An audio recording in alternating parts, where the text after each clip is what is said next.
Start किया जाए। तो पिछले क्लासेस में हम लोगों ने स्टार्ट किया था क्या, बायोमोलिक्यूल्स। और बायोमोलिक्यूल्स में हम लोगों ने काफी सारा एनालिसिस देखा, जैसे elemental analysis, chemical analysis and S analysis which is the destructive method. Clear है। हम लोग अभी टॉपिक में स्टडी करेंगे, हंसा मत, ठीक है ना। अभी स्टडी करेंगे हम लोग मैक्रोमोलिक्यूल्स। हम लोग पढ़ेंगे सर आपका मेटाबोलाइट्स, हम लोग समझेंगे एमिनो एसिड। क्लियर। हंसती रहती हो जी, हमेशा हंसना भी चाहिए। तो तुम्ही को बोल रहे हैं हम लोग। अच्छा ठीक है, गुस्सा रहना चाहिए, ठीक है। तो हम लोग स्टार्ट करें। हम लोग अभी पढ़ने वाले हैं आपका माइक्रो एंड मैक्रोमोलिक्यूल्स। हमने आपको कल बताया था कि सर बायोमोलिक्यूल जो है ना, बायोमोलिक्यूल्स को हम दो कैटेगरी में डिवाइड कर सकते हैं। पिछले क्लासेस में हम लोग देखे थे केमिकल एनालिसिस, और केमिकल एनालिसिस में देखे थे एक एसिड सोल्यूबल पूल आया था, एक एसिड इनसोल्यूबल पूल था। क्लियर है। एसिड सोल्यूबल पूल में क्या आए थे आपके माइक्रोमोलिक्यूल्स, और एसिड इनसोल्यूबल में क्या आए थे मैक्रोमोलिक्यूल्स। क्लियर है। लेकिन एक वहां पे एक्सेप्शन था कि लिपिड जो कि एसिड इनसोल्यूबल है, लेकिन वो कैसा है, माइक्रोमोलिक्यूल्स। क्यों हंस रही हो? अच्छा हम हंसा रहे, वाह। और ठीक है, ठीक, चलिए। तो यहाँ पे क्या है, माइक्रोमोलिक्यूल्स हम पढ़ने वाले हैं। ये किसके आधार पर बांट रहे हैं, ये साइज के आधार पर बांट रहे हैं। और यहाँ क्या, मैक्रोमोलिक्यूल्स। फास्ट पढ़ेंगे, टाइम कम है हम लोग के पास आज, फास्ट पढ़ेंगे, टाइम कम है। माइक्रोमोलिक्यूल्स में कंपाउंड का जो वेट होता है ना, वो 18 से 800 डाल्टन से अगर के रेंज में है, या फिर यूं ही बोल दिया जाए कि लेस देन, या इसको ऐसे बोल दे लेस देन 1000 डाल्टन है, तो हम इस तरह के कंपाउंड को क्या बोलेंगे, माइक्रोमोलिक्यूल्स। इसमें मोर देन क्या रहेगा सर, मोर देन 800 बोल लो, या फिर ले सकते हैं 1000 डाल्टन से ज्यादा रहेगा, तो हम उसे क्या बोलेंगे, मैक्रोमोलिक्यूल्स। एग्जांपल्स लेते हैं माइक्रोमोलिक्यूल्स में। आपका क्या है, एमिनो एसिड है sir, amino acid is the micromolecules. आपका मोनोसैकेराइड्स, हालांकि ये सब चीज लिखवा दिया हूं मैं, बता दिया हूं मैं, पहले भी दोबारा लिख रहे हैं सर। न्यूक्लियोटाइड सर, आपका nucleoside, fatty acid sir, glycerol sir, lipid याद रखिएगा, लिपिड की हम चर्चा बार बार कर रहे हैं, यहाँ स्टार पॉइंट कर दे रहे हैं। लिपिड एसिड इनसॉल्युबल था, एसिड यानी कि ये क्या है, एसिड इनसॉल्युबल है, बट क्या है, माइक्रोमोलिक्यूल। क्लियर है। इधर चर्चा किया जाए तो यहाँ पे आपका प्रोटीन, यहाँ पे आपका पॉलीसैकेराइड, यहाँ पे आपका न्यूक्लिक एसिड, यहाँ पे आप क्या पढ़ेंगे, इतने सारी चीजें पढ़ने हैं। क्लियर है।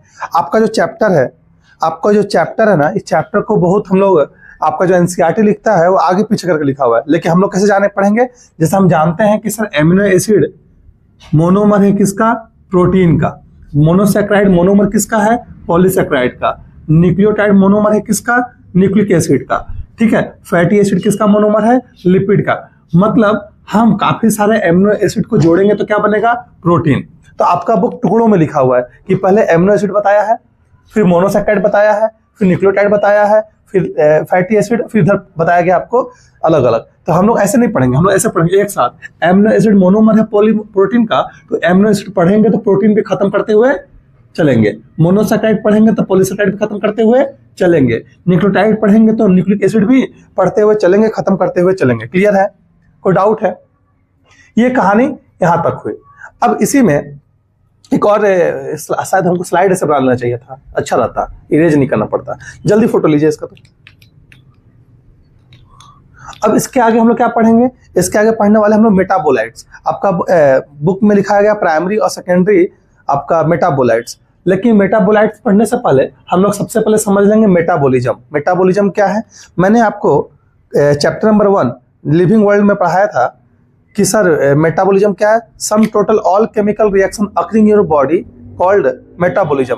जितने भी केमिकल रिएक्शन आपके बॉडी में हो रहे हैं उसे हम क्या बोलेंगे, मेटाबॉलिज्म। क्लियर है। आइए एक साथ यहां पर पढ़ते चलेंगे। तो हम लोग यहाँ पे मेटाबॉलिज्म पढ़ने वाले हैं। मैं यहाँ पे लिख देता हूँ, this is the metabolism. Metabolism क्या है? What is the metabolism? Metabolism क्या है? तो मेटाबॉलिज्म की अगर चर्चा करेंगे तो sum total all chemical reaction, all chemical या बायोकेमिकल भी बोल सकते हैं। बायोकेमिकल क्यों? क्योंकि बायोलॉजी लिविंग वर्ल्ड में, लिविंग बॉडी में हो रहा है, इसलिए biochemical reaction occurring in living body, ठीक है, कॉल्ड मेटाबॉलिज्म। क्लियर है? यहां तक में डाउट अंतरा नया है, इस सूची पढ़ा दिया गया है। मेटाबॉलिज्म का टाइप देखें, हम मेटाबॉलिज्म को दो टाइप में डिवाइड कर सकते हैं। आपको ये पहले पढ़ाया गया, रेस्पिरेशन जब पढ़ाया उस टाइम भी। मैं एक को बोल सकता हूं एनाबॉलिज्म। एनाबॉलिज्म एक ऐसा प्रोसेस है जहां पे कुछ सिंथेसाइज होता है, जहां पे कुछ बनता है। सी फॉर कटना, कटना मतलब कैटाबॉलिज्म। कैटाबॉलिज्म में क्या? जहां पे कुछ चीज का ब्रेकडाउन होगा, जैसे खाना बनाना, सिंथेसिस करना, फोटोसिंथेसिस एनाबॉलिज्म है। खाना का तोड़ना, डाइजेशन कैसा है? ब्रेकडाउन करना कैसा है? कैटाबॉलिज्म। तो मैं बस यहाँ पे रिएक्शन लिख दे रहा हूँ। जैसे एनाबॉलिज्म बन रहा है, एनाबॉलिज्म में बनेगा, कैटाबॉलिज्म में टूटेगा। तो देखिए एनाबॉलिज्म में CO2 प्लांट लिया, पानी लिया, और in the presence of sunlight and chlorophyll ये बना लिया C6H12O6 प्लस ऑक्सीजन। ये क्या है? यहाँ पे फूड बन रहा है, ग्लूकोज बन रहा है, बनने की प्रक्रिया है, क्या बोलेंगे? एनाबॉलिज्म। कैटाबॉलिज्म की अगर चर्चा करो, कैटाबॉलिज्म की अगर चर्चा मैं यहाँ करूं तो कैटाबॉलिज्म क्या है? कैटाबॉलिज्म में कोई चीज टूटेगा। हम जानते हैं फूड टूटता है, ग्लूकोज टूटता है, टूट रहा है in the presence of oxygen, oxygen के प्रेजेंस में तोड़ रहे हैं। तो यहाँ पे CO2 बनेगा, यहाँ पे ATP बनता है। कितना ATP सर? 38 ATP पढ़े हुए हैं। क्लियर है? ये सब पढ़ा हुआ है। तो यहाँ कुछ चीजें बन रही है, इसलिए एनाबॉलिज्म। यहाँ कुछ चीजें टूट रही हैं, उसे क्या बोल रहे हैं? कैटाबॉलिज्म। अगर ध्यान से देखें तो इस यहाँ पे रिएक्टेंट ये है, यहाँ पे रिएक्टेंट ये है, तो यहाँ से समझ में आता है मेटाबोलाइट्स। जो आपका बुक एक टर्म लिखते हैं, मेटाबोलाइट्स क्या है? The chemicals which participate in a metabolism reaction whether it is anabolism और कैटाबॉलिज्म। ऐसे मेटाबोलाइट्स को हम क्या बोलेंगे? ऐसे कंपोनेंट को हम क्या बोलेंगे? मेटाबोलाइट्स बोलेंगे। जैसे दाल चावल बनाना है या खिचड़ी बनाना है, तब वो क्या चाहिए? चावल चाहिए, दाल चाहिए, नमक चाहिए, मसाला चाहिए, प्याज चाहिए, जो भी आप डाल रहे हैं इंग्रेडिएंट, वो इंग्रेडिएंट क्या है? कंपोनेंट है चावल दाल बनाने के लिए। ठीक है ना? तो उसे इंग्रेडिएंट बोल दिए। सेम यहाँ पे कि जो सिंथेसाइज प्रोडक्ट बनाने के लिए जो भी मटेरियल्स का यूज हो रहा है, जो भी रिएक्टेंट का यूज हो रहा है, जो भी केमिकल्स का यूज हो रहा है, ऐसे केमिकल को हम क्या बोलेंगे? मेटाबोलाइट्स। तो यहाँ पे एक सेकंड हेडिंग आ जाता है मेटाबोलाइट्स। मेटाबोलाइट्स की चर्चा कर रहे हैं। मेटाबोलाइट्स क्या है sir? The compound which is used in a metabolism reaction. यहाँ लिखवाया गया है द कंपोनेंट या द कंपाउंड, ये लिखवाया गया हो आपको। The component and compound which is used in a, क्या लिखवाया? ये ना है, वही तो, द मॉलिक्यूल्स एंड कंपाउंड या द कंपोनेंट या कंपाउंड, वो भी बोल सकते हैं, लिख सकते हैं the molecules and compound which are used in metabolism called metabolites। अब जो मेटाबोलाइट्स, ये मेटाबोलाइट्स हैं। जैसे यहाँ पे ये मेटाबोलाइट्स है, जैसे यहाँ पे ग्लूकोज मेटाबोलाइट्स है। मेटाबोलाइट्स को हम दो ग्रुप में क्लासिफाई कर सकते हैं। ये सब मैं पिछले क्लासेस में वर्बली आपको बताया गया था लास्ट में। मेटाबोलाइट्स में दो टाइप के मेटाबोलाइट्स होते हैं, एक को बोलेंगे प्राइमरी मेटाबोलाइट्स, एक को हम बोल रहे हैं सेकेंडरी मेटाबोलाइट्स। देखिए, this is the primary metabolites, sorry यहाँ पे एल छूट गया था, और यहाँ पे क्या है? Secondary metabolites. ठीक है? अब सवाल यह है कि प्राइमरी मेटाबोलाइट्स किसे कहेंगे, सेकेंडरी मेटाबोलाइट्स किसे कहेंगे। तो देखिएगा, ऐसे मेटाबोलाइट्स मतलब ऐसे कंपोनेंट जो पार्टिसिपेट करे किसमें, मेटाबॉलिज्म में, उन्हें हम बोलते हैं प्राइमरी मेटाबोलाइट्स। ठीक है, साथ साथ ऐसे मेटाबोलाइट्स जो पार्टिसिपेट तो करेंगे मेटाबॉलिज्म रिएक्शन में, लेकिन उनका रोल है हमारे बॉडी में एक आइडेंटिफिएबल रोल है, एक आइडेंटिटी रोल है, यहाँ पे आइडेंटिफिएबल रोल है उनका, एक मुख्य बोल सकते हैं आइडेंटिटी है हमारे बॉडी में। जैसे कि ग्लूकोज मेटाबॉलिज्म पार्टिसिपेट करता है और ब्रेक डाउन होता है तो एनर्जी मिलती है, उसका एक आइडेंटिफिएबल रोल है कि वो ब्रेक डाउन होगा, उसका ऑक्सीडेशन होगा तो क्या बनेगा, एनर्जी बनेगा। This is the primary metabolites. Clear है? ये प्राइमरी मेटाबोलाइट्स आपके फिजियोलॉजिकल ग्रोथ के लिए रिस्पॉन्सिबल है, ग्रोथ के लिए, रिप्रोडक्शन के लिए, मतलब आपके बॉडी के डेवलपमेंट के लिए रिस्पॉन्सिबल होते हैं। लेकिन जो सेकेंडरी मेटाबोलाइट्स हैं, ये ऐसे कंपाउंड होते हैं या ऐसे मॉलिक्यूल्स होते हैं जो कि मेटाबॉलिज्म में पार्टिसिपेट, इनका कोई डायरेक्ट रोल नहीं होता है, आइडेंटिफिएबल रोल नहीं है। इसमें जैसे पिगमेंट्स, जैसे ड्रग्स, जैसे टॉक्सिन्स, ठीक है, जैसे इंपॉर्टेंट मटेरियल जैसे रबर हो गया, ये सारी चीजें हम लोग यहाँ पे पढ़ेंगे। क्लियर है? जैसे कि आपका ये मॉर्फिन हो गया, जैसे कि आपका अभी बहुत सारे पिगमेंट अभी आगे लिख लेंगे हम लोग। क्लियर है? इन्हें हम लोग क्या बोलेंगे, सेकेंडरी मेटाबोलाइट्स। तो यहाँ पे हम लोग लिख लेते हैं, ऐसे एरो दे देता हूँ।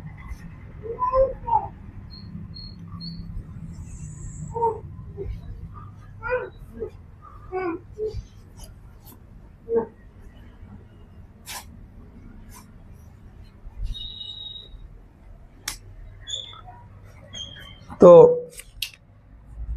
यहां पे क्या है, प्राइमरी मेटाबोलाइट्स, और यहां मैं लिख दिया सेकेंडरी मेटाबोलाइट्स।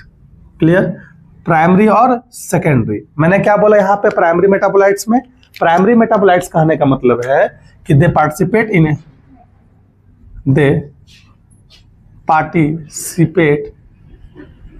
इन मेटाबॉलिज्म। वो मेटाबॉलिज्म या तो कैटाबॉलिज्म हो सकता है या तो फिर एनाबॉलिज्म हो सकता है। ऐसे कंपाउंड जो मेटाबॉलिज्म में पार्टिसिपेट करेंगे उसे हम बोलते हैं प्राइमरी मेटाबोलाइट्स। ठीक है? ये सेकेंडरी मेटाबोलाइट्स क्या है, दे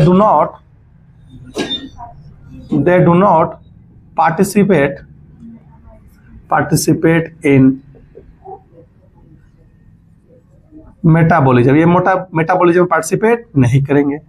और इनका क्या है, इनका एक आइडेंटिफिएबल रोल है, and they have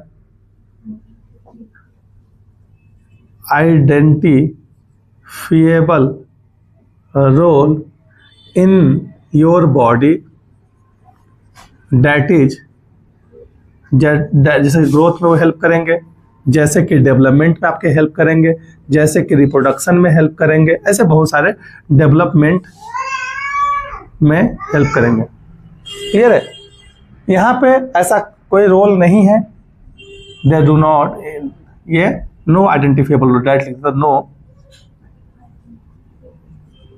identifiable role, इनका कोई आइडेंटिफिएबल रोल नहीं है। क्लियर है? एग्जाम्पल्स की चर्चा करते हैं। एग्जाम्पल की अगर चर्चा की जाए तो यहाँ पे एग्जाम्पल मैंने लिखा है ग्लूकोज। जितने भी आपके माइक्रोमोलिक्यूल्स हैं या मैक्रोमोलिक्यूल्स हैं वो सब क्या हैं, प्राइमरी मेटाबोलाइट्स। जैसे ग्लूकोज हो गया सर, एमिनो एसिड्स हो गया, ये एमिनो एसिड टूटेंगे सर, न्यूक्लियोटाइड हो गया, ये सब टूटेंगे, इनका रोल है। ग्लूकोज ब्रेक डाउन होता है तो आपका सर क्या बनाएगा, एनर्जी देता है। एमिनो एसिड पॉलीमराइज हो जाएंगे तो बनाएंगे आपका प्रोटीन, न्यूक्लियोटाइड पॉलीमराइज हो जाएंगे तो बनाएंगे न्यूक्लिक एसिड। इनका कुछ एक आइडेंटिफिएबल रोल है, लेकिन यहाँ पे जितने हैं उनका एक आइडेंटिफिएबल रोल नहीं है। एग्जाम्पल हम एक दो लिखेंगे। एग्जाम्पल में हमने लिखा करक्यूमिन। अब सुनना ध्यान से, अब कोई बोले करक्यूमिन कहाँ पाया जाता है, करक्यूमिन हल्दी में पाया जाता है। अब कोई बच्चा बोलेगा कि सर करक्यूमिन तो हल्दी में पाया जाता है, उसको दूध में डाल के पियेंगे तो एनर्जी आ जाएगा। ठीक है? ये आपका इम्यून सिस्टम में भी हेल्प करता है। ऐसा होता है ना, जब बीमार पड़ते हैं तो बोलते हैं दूध, हल्दी वाला दूध पीजिए। तो सर इसका तो आइडेंटिफिएबल रोल है, लेकिन करक्यूमिन बन कहाँ रहा है, प्लांट में। प्लांट में कोई इसका रोल है नहीं। प्लांट क्यों बना रहा है, प्लांट का भी मालूम है। हम जानते हैं कि करक्यूमिन हमारे लिए बेनिफिशियल है, इसलिए यूज कर रहे हैं। ठीक है? अच्छा, दूसरा ये करक्यूमिन एक बार बन जाएगा तो मेटाबॉलिज्म रिएक्शन पार्टिसिपेट नहीं कर रहा है, दोनों क्राइटेरिया फुलफिल होनी चाहिए, तभी हम उसे बोलेंगे प्राइमरी मेटाबोलाइट्स। क्लियर। दूसरा एक एग्जांपल पिगमेंट का ले लेते हैं, कैरोटिनॉइड्स। अब कोई बोलेगा सर कैरोटिनॉइड्स तो इसका आइडेंटिफिएबल रोल है, ये फोटोसिंथेसिस में हेल्प कर रहे हैं, लेकिन अगर इसको देखा जाए पिगमेंट जो बन गए, एक बार कैरोटिनॉइड पिगमेंट बन गए, वो क्या मेटाबॉलिज्म में पार्टिसिपेट कर रहे हैं क्या? नहीं, इसलिए उसको बोलेंगे सेकेंडरी मेटाबोलाइट्स। हम यहाँ पे एंथोसाइनिन की चर्चा कर रहे हैं, देखिएगा एंथोसाइनिन की चर्चा कर रहे हैं। एंथोसाइनिन क्या है?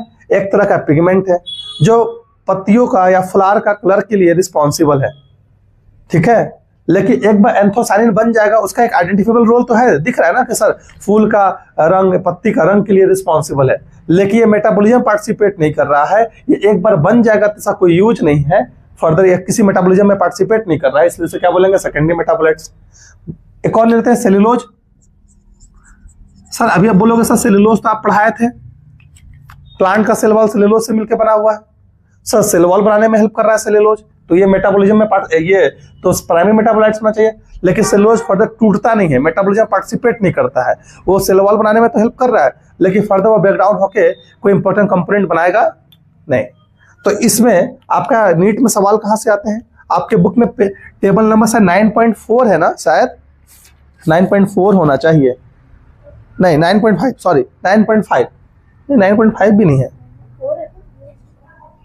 नहीं 9.3, टेबल नंबर 9.3 अगर देखेंगे तो वहां पे आपको ऐसे बॉक्स बने हुए हैं, इस बॉक्स में आपको ऐसा दिखाया गया है कुछ सेकेंडरी मेटाबोलाइट्स का एग्जाम्पल। किसका एग्जाम्पल है? सेकेंडरी मेटाबोलाइट्स का। तो यहाँ पे सेकेंडरी मेटाबोलाइट्स लिखा गया है और यहाँ पे उनके कुछ नेम लिखे गए एग्जाम्पल, जैसे पिगमेंट लिखा गया है, ये आपको एनसीईआरटी से वहां लिख लेना है। पिगमेंट में एंथोसाइनिन है, फिर पिगमेंट में कैटोनाइड है, ठीक है। और क्या क्या लिखा है भाई? लेसिथिन लिखा हुआ है, देखिएगा। तो लेसिथिन में आपको दिखाएगा कॉनकेवलिन ए, ठीक है। टॉक्सिन्स में अर्बरिन का नाम लिखा हुआ है, देखिए यहाँ पे एब्रिन और राइसिन लिखा हुआ है। AR, मैं इसको एग्जाम्पल से ART से याद रख लेंगे। ART क्या है? एक टेक्निक्स है। तो ART मतलब एब्रिन, राइसिन और T फॉर टॉक्सिन। तो एब्रिन और राइसिन क्या है? टॉक्सिन है। अल्कालॉइड्स का एग्जाम्पल लिखा हो गया, ठीक है। ऐसे काफी सारे नाम लिखे गए होंगे। सिंथेटिक, यहाँ पे मटेरियल, इंपॉर्टेंट मटेरियल सबसे लास्ट में लिखा हुआ है, देखिए पॉलीमर लिखा गया है। पॉलीमर में आपका सेलुलोज आ जाएगा, पॉलीमर में आपका रबर आ जाएगा। तो ये जो पॉइंट है आपको एनसीईआरटी से लिख लेना है, इसको याद करने का तरीका हम बता दिए हैं, बता देंगे। और दोबारा यहाँ पे एसेंशियल ऑयल लिखा होगा, लेमन ग्रास ऑयल। कैसे याद करेंगे? देखिए भाई डिजिटल बोर्ड तो यहाँ है नहीं कि कॉपी पेस्ट मार दें, और लिख भी सकते हैं। तो जब हमारे पास टाइम है हमें, तो हम लोग इस टाइम बचा लेंगे यहाँ से। देखिए पिगमेंट, कैटोनाइड्स ना, पिगमेंट तो क्लास 10th से जान रहे हैं या 11th में भी आया, तो फोटोसिंथेसिस में हजार बार नाम लिए हैं। कैटोनाइड पिगमेंट होता है, एंथोसाइनिन पिगमेंट होता है। These are the pigment. Pigment क्या है सर? मेटाबोलाइट्स। फिर लिखा हुआ अल्कालॉइड्स, अल्कालॉइड में मॉर्फिन एंड कोडेनिन।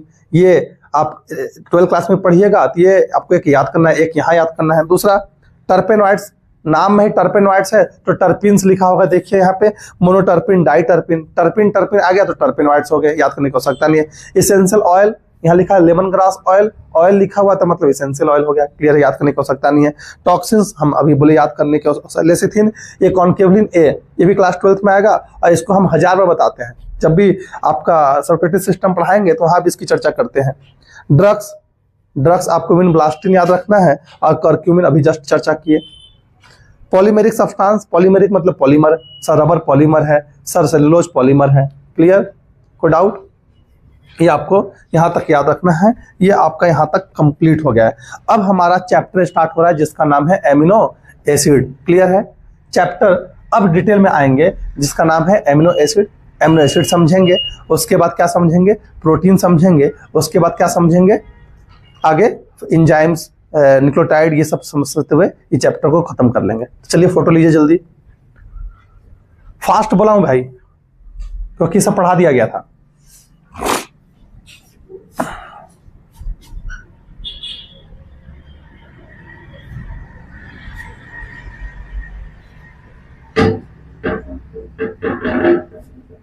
हुआ?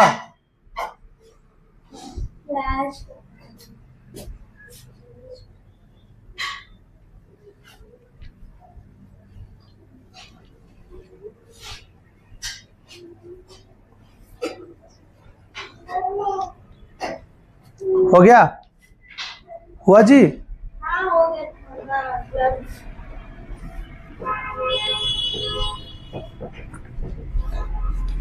हम लोग अब एक टॉपिक पढ़ने वाले हैं जिसका नाम है एमिनो एसिड। क्या पढ़ने वाले हैं? Amino acid. बहुत इंपॉर्टेंट टॉपिक है और अच्छा टॉपिक है। ये आपको यहाँ से पूरी फोकस रखने की आवश्यकता है। हम लोग एमिनो एसिड पढ़ने वाले हैं। क्या? Amino acid. तो आइए चर्चा करते हैं एमिनो एसिड की। मैं हमेशा बोलता हूं कि कोई अगर नया चीज पढ़ रहे हैं तो उसके नाम पे जाइए। सर इस नाम में देख रहे हैं एमिनो एसिड। अभी ऑर्गेनिक कंपाउंड पढ़ा रहे हैं सर? कब पढ़ाएंगे? टाइम है? टाइम है, ठीक है, पढ़ाएंगे तो आपको समझ में आएगा कि एमिनो एसिड में देख रहे हैं ये जो एसिड है इससे समझ में आ रहा है कि ये एक कंपाउंड है, तो इसमें एक एमिनो ग्रुप होगा। एक एमिनो ग्रुप है जिसे हम बोलते हैं NH2। This is the amino group, ठीक है। और यहाँ एक एसिड ग्रुप है। तो सर कैसा एसिड है? कार्बोक्सिल एसिड है। कैसा एसिड है? कार्बोक्सिल एसिड है। कैसा एसिड है? कार्बोक्सिल एसिड है, जिसको हम रिप्रेजेंट कैसे करते हैं? COOH, या इसी को हम ऐसे भी लिख सकते हैं C=OOH। क्लियर है? This is the acid group. कोई डाउट है? ये हम लोग पढ़ने वाले हैं। This is the amino acid. अगर कोई कंपाउंड है, उस कंपाउंड में NH2 ग्रुप प्रेजेंट है, उस कंपाउंड में कार्बोक्सिल ग्रुप प्रेजेंट है, तो ऐसे कंपाउंड को हम क्या बोलते हैं? एमिनो एसिड बोला जाता है। क्लियर है? कोई डाउट है? अब आइए एमिनो एसिड का कुछ क्राइटेरिया को देखते हैं। एमिनो एसिड है क्या? तो आपका बुक लिखता है कि amino acids are substituted methane. मैंने क्या पहला पॉइंट लिखा कि एमिनो एसिड जो है, amino acids are substituted methane. ये एक मीथेन है, लेकिन कैसा मीथेन है? सब्स्टिट्यूटेड। सब्स्टिट्यूशन का मतलब क्या होता है? सब्स्टिट्यूशन का मतलब क्या होता है? एक के बाद एक के बदले। अभी जैसे अंतरा पढ़ रही है, ठीक है, अंतरा एक टीचर बन गई। अब अंतरा किसी को सब्स्टिट्यूट करके वहां ज्वाइन करेगी। मतलब वहां एक टीचर कोई पढ़ा रहा होगा, मान लीजिए पूजा पढ़ा रही है, तो पूजा को सब्स्टिट्यूट कर दी किससे? अपने टैलेंट की मदद से। कि अंतरा ज्यादा तेज बोलती है, अच्छा पढ़ाती है, तो भाई पूजा मैम को क्या हो जाएगी? सब्स्टिट्यूट कर, रिप्लेस कर देंगे। क्लियर है? तो ये क्या है? मीथेन है, लेकिन सब्स्टिट्यूटेड मीथेन। एग्जाम्पल समझेंगे। एग्जाम्पल देखिए,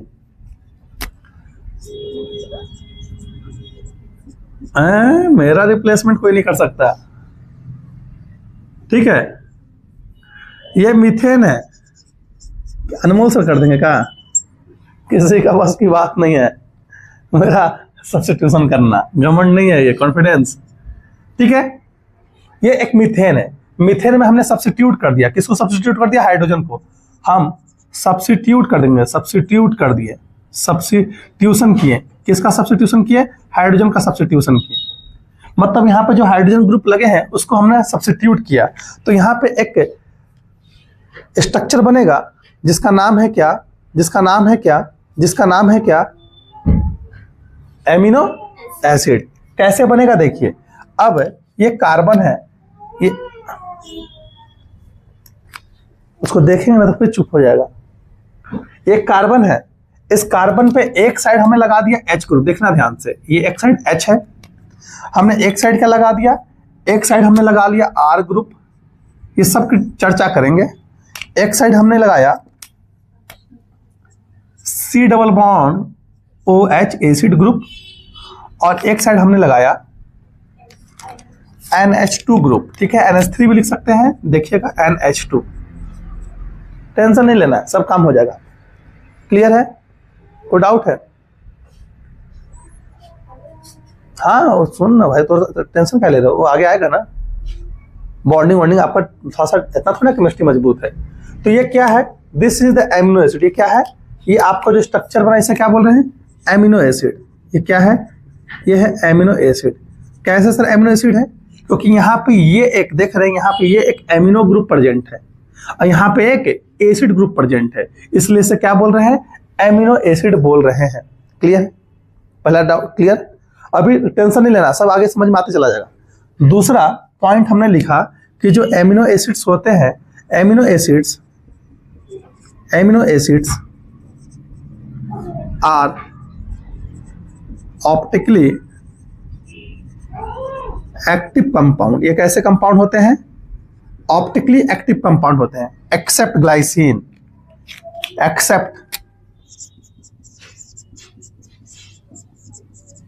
ग्लाइसिन की चर्चा भी करेंगे।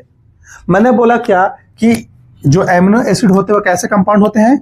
ऑप्टिकली एक्टिव कंपाउंड होते हैं। कैसे कंपाउंड है? ऑप्टिकली एक्टिव कंपाउंड है। अब इसको केमिस्ट्री वाले सर बताएंगे कि ऑप्टिकली एक्टिव कंपाउंड किसको कहते हैं। मैंने पीछे बताया भी है पूजा को। ये ऑप्टिकली एक्टिव कंपाउंड क्या है? ये ऐसे कंपाउंड होते हैं जिनके मतलब चारों जो कि प्लेन पोलराइज्ड लाइट को लेफ्ट साइड या तो राइट साइड रोटेट कर देते हैं। क्लियर है? कोई डाउट है? मैंने क्या बोला कि ऑप्टिकली एक्टिव कंपाउंड ऐसे कंपाउंड होते हैं which rotate the plane polarized light into left side और राइट साइड, या इसी को क्लॉकवाइज या फिर एंटी क्लॉकवाइज। ऐसे कंपाउंड को हम क्या बोलते हैं? ऑप्टिकली एक्टिव कंपाउंड बोला जाता है।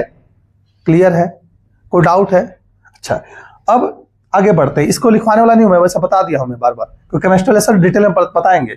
ऑप्टिकली एक्टिव कंपाउंड ऐसे कंपाउंड है जहां पे प्लेन पोलराइज्ड लाइट यानी पीपीएल लाइट जब उस कंपाउंड पर पड़ती है तो उस कंपाउंड को लेफ्ट साइड या तो राइट साइड रोटेट कर देती है, या क्लॉकवाइज या एंटी क्लॉकवाइज डायरेक्शन में क्या कर देगी? रोटेट कर देगी। अगर लेफ्ट साइड रोटेट कर रही है तो उस तरह के कंपाउंड को लीवो रोटेटरी कंपाउंड बोला जाता है, और राइट साइड रोटेट कर रही है तो उसे क्या बोलेंगे? डेक्स्ट्रो रोटेटरी कंपाउंड बोला जाता है।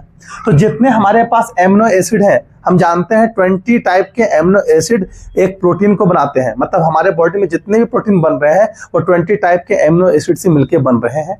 इन 20 टाइप के एमिनो एसिड को हम क्या बोलते हैं? लीवो रोटेटरी कंपाउंड बोला जाता है, क्योंकि ये सब कैसे हैं? लीवो रोटेटरी होते हैं। मतलब जो 20 टाइप के एमिनो एसिड है वो प्लेन पोलराइज्ड लाइट को लेफ्ट साइड डायरेक्शन में क्या कर देंगे? रोटेट कर देंगे। तो ये जो एमिनो एसिड्स हैं वो कैसे हैं? लीवो रोटेटरी होते हैं। ठीक है, तो लिख सकते हैं एमिनो एसिड्स जो स्टैंडर्ड एमिनो एसिड है। स्टैंडर्ड एमिनो एसिड क्या है, अभी चर्चा करेंगे। तो जो यहाँ एमिनो एसिड्स हैं जो हम पढ़ते हैं, amino acids are levorotatory. ठीक है, लीवो रोटेटरी मतलब प्लेन पोलराइज्ड लाइट को क्या करेंगे? लेफ्ट साइड डायरेक्शन में मूव करा देंगे। क्लियर है? अच्छा, तीसरा पॉइंट क्या है कि जो यहाँ पे ये कार्बन है, कैसा कार्बन है? कायरल कार्बन है। कैसा कार्बन है? एक्सेप्ट सॉरी यहां पे थोड़ा सा ये क्लियर, ये थोड़ा सा। अच्छा, यहां पे मैंने क्या बोला कि जो आपके कार्बन प्रेजेंट होता है एमिनो एसिड में, कैसा कार्बन होता है? कायरल कार्बन होता है। देखिए यहाँ पे लिखवाया भी या लिखवाए भी गए होंगे कहीं कायरल कार्बन, कहीं लिखवाया कायरल कार्बन? नहीं लिखवाया कायरल कार्बन, कैसे नहीं लिखवाए होंगे कायरल कार्बन? अच्छा, नहीं लिखवाया। ठीक है, ये जो कार्बन है कैसा कार्बन है? कायरल कार्बन है। एमिनो एसिड है जो कायरल कार्बन, कैसा? लिखवाए ना? नहीं लिखवाए हैं। ठीक है, तो यहाँ पे एमिनो एसिड के पास क्या होते हैं? देखिएगा ध्यान से। एमिनो एसिड्स हैज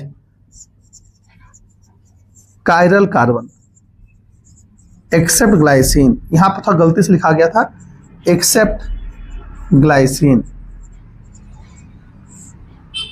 ग्लाइसिन को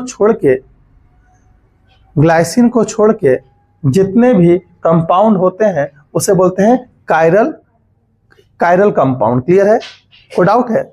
मैं क्या बोला, समझ में आ रहा है ना कि जितने भी एमिनो एसिड उसमें कायरल कार्बन है जिसको बोलते हैं, अच्छा मैं फिर से उल्टा बोल रहा हूं, उल्टा मतलब कि जितने भी एमिनो एसिड उसके पास क्या है?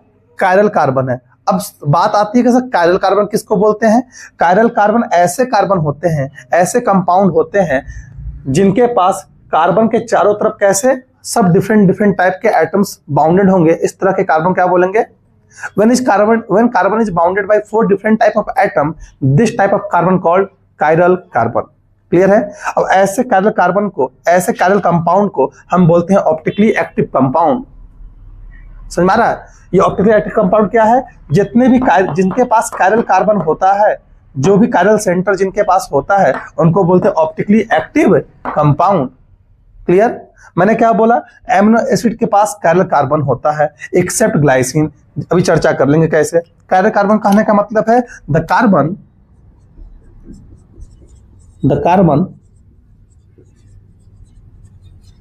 Bounded by 4 different type of atom. Clear है? जो एमिनो एसिड हैं उनके पास कायरल कार्बन होता है। कायरल कार्बन किसको बोलते हैं? एक ऐसा कार्बन होता है जो 4 डिफरेंट टाइप के एटम से क्या होगा? बाउंडेड होगा। देखिए यहाँ पे जो ये कार्बन है, क्या इसके चारों तरफ 4 डिफरेंट टाइप के ग्रुप हैं? देखिए, एक इधर एसिड ग्रुप है, इधर एमिनो ग्रुप है, इधर आर ग्रुप है, इधर एच ग्रुप है। क्या अलग अलग ग्रुप है ना जी? डाउट है? तो इस तरह के कंपाउंड को बोलते हैं, इस तरह कार्बन क्या बोलेंगे? कायरल कार्बन बोलेंगे। क्लियर है? कोई डाउट है? अच्छा, दूसरा, ऐसे कंपाउंड जिनके पास कायरल सेंटर, कायरल कार्बन है तो इसको बोलते हैं कायरल सेंटर। जिनके पास कायरल सेंटर होता है वो क्या होते हैं? ऑप्टिकली एक्टिव होते हैं। क्लियर है? लेकिन ग्लाइसिन क्या है? ग्लाइसिन एक ऐसा एमिनो एसिड है जो कि ऑप्टिकली एक्टिव कंपाउंड नहीं है। तो यहां पे मैं फिर लिख देता हूं एक्सेप्ट।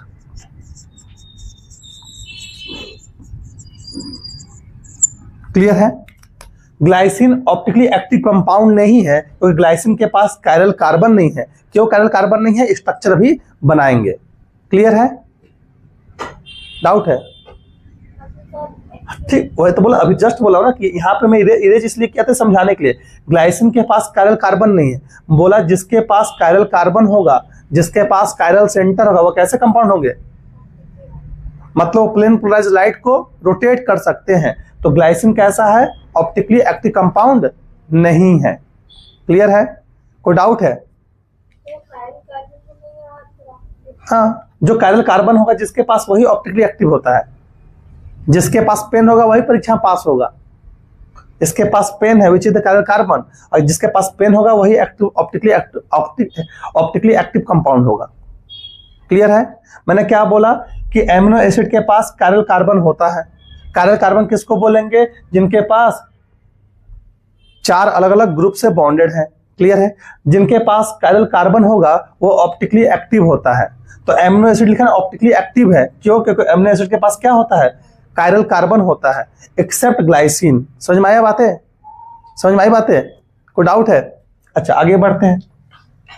यहां तक कोई डाउट नहीं। एमिनो एसिड के पास अल्फा कार्बन होता है। Amino acid has alpha carbon, beta carbon, ऐसा पढ़िएगा। तो जो ये कार्बन, अब एक वर्ड आया alpha carbon. Sir alpha carbon क्या है? मैं यहां पे लिख देता हूं इसको ऐसे करके। एक आया term alpha carbon. Alpha carbon किसे बोलेंगे? एक टर्म आया alpha carbon. Alpha carbon, alpha carbon किसे बोलेंगे? इसको हम ऐसे लिख सकते हैं सी अल्फा, मतलब अल्फा कार्बन। सी अल्फा ऐसे लिखा जाता है, सी अल्फा। सी अल्फा कहने का मतलब है the carbon which is directly bonded to the functional group. लिख सकते हैं द कार्बन, ये सब केमिस्ट्री में पढ़ाएंगे। The carbon which is directly bounded by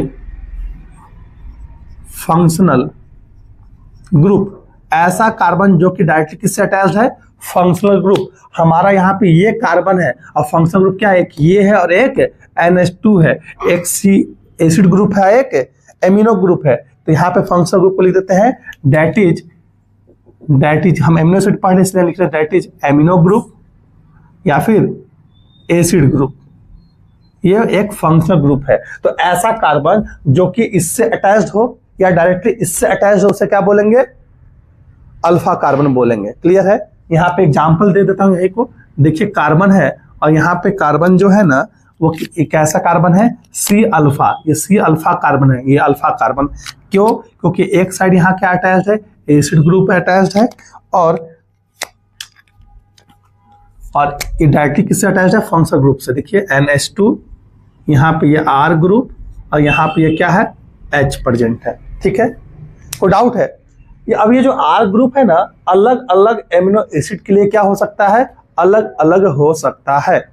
क्या मैंने बोला कि ये जो आपका एमिनो एसिड है ना, वो क्या है? अलग अलग हो सकता है फॉर डिफरेंट एमिनो एसिड। जितने भी एमिनो एसिड पढ़िएगा आप देखिएगा ना, भी स्ट्रक्चर बनाएंगे, जितने भी एमिनो एसिड पढ़िएगा ना, वो सबके पास इतना इतना पार्ट क्या रहेगा? सेम रहेगा, इतना पार्ट। और ये पार्ट क्या रहेगा? डिफरेंट रहेगा। और जिसके वजह से अलग अलग एमिनो एसिड का नेचर होता है। जैसे आपका अल्कोहलिक एमिनो एसिड, जैसे कि आपका न्यूट्रल एमिनो एसिड, जैसे कि आपका बेसिक एमिनो एसिड, अभी पढ़िएगा आगे जाके। तो ये आर ग्रुप क्या है? डिफरेंट है। मैं बोला कि दिस आर ग्रुप यहां लिख सकते हैं, R group is different for different amino acid. अलग अलग एमिनो एसिड के लिए आर ग्रुप क्या है? अलग अलग होता है। इसको समझेंगे एनसीईआरटी में जो फिगर दिया गया उससे, और आपको यहाँ पे जो टॉपिक लिखवाए हैं उसको भी समझाएंगे पिक्चर से। एनसीईआरटी के पिक्चर पे आते हैं। एनसीईआरटी के पिक्चर में, ये एनसीईआरटी का पिक्चर है। एनसीईआरटी में जो पिक्चर्स दिए गए हैं उसकी चर्चा कर रहे हैं, यानी स्ट्रक्चर की चर्चा करें। एनसीईआरटी में जो स्ट्रक्चर बताए गए हैं, क्लियर है? एनसीईआरटी में जो स्ट्रक्चर है, पहला स्ट्रक्चर ग्लाइसिन को पढ़ते हैं। पहला स्ट्रक्चर क्या है? ग्लाइसिन। देखिएगा, मैंने बोला इतना ग्रुप तो क्या रहेगा? सेम रहेगा। देखिए कैसे सेम है।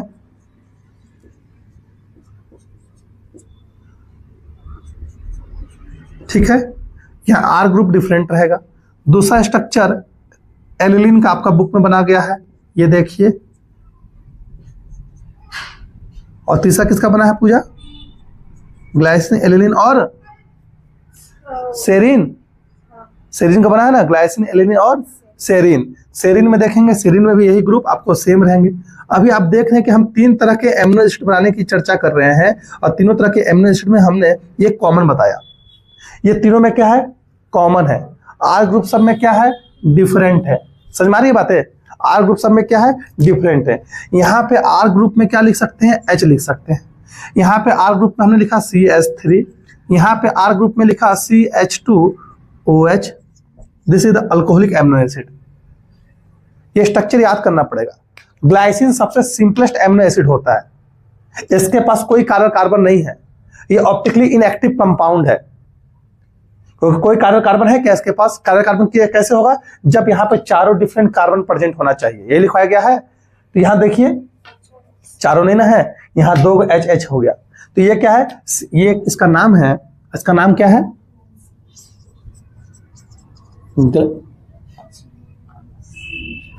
ठीक है, ग्लाइसिन। इसका नाम है एलेनिन, इसका नाम है सेरीन। ठीक है, glycine, alanine and serine. Glycine कैसा है? ये एक सिंपलेस्ट एमिनो एसिड है। कैसा एमिनो एसिड है?